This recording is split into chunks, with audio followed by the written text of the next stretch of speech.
Hey kids, winter storm warning version of law of cosines. Law Law of of science. sines. Law of science. So that's actually our code word. Code word. How about hey baby, it's cold outside. Hey baby, it's cold outside. I'm No? writing it. No, Oh, yeah, the song like. Dude, yeah, that's the only part hey I know. baby, it's cold outside. Baby, it's cold outside. I like that Christmas song. Anyway, Do, let's get to the math. Okay. So triangle congruence review continued. So we already briefly mentioned this, but we're going to go into more detail now.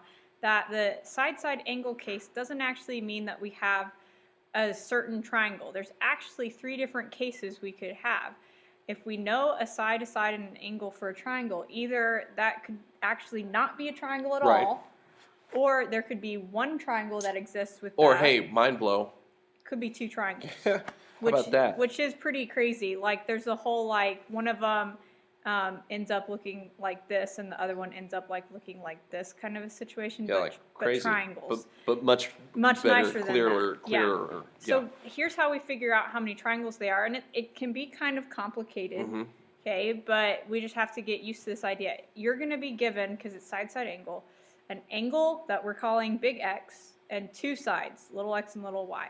Notice that we have a letter in common. We know big X and we know little x. That's helpful because that gives us part of our ratio for a fact. Right. That's the one. And so, like, if we were setting up law of sines, we know sine x over little x. We would have that decimal answer. Yeah. So what we do is we look at the sides here, and I have it set up in a flow chart as well. If you like flow charts, you know, because some people think flow charts are cool. Mm-hmm. I think I'm one of them, so if you want to use the flow chart instead.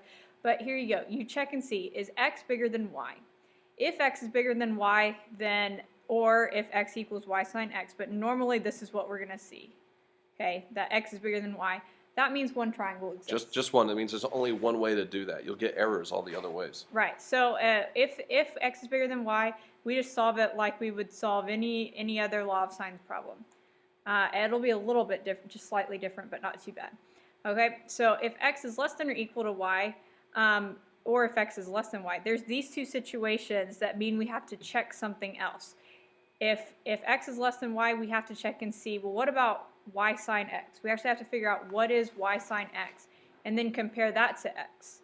Because if x is smaller than y sine x, that means no triangle exists. Right, and you'll be able to tell that, believe it or not.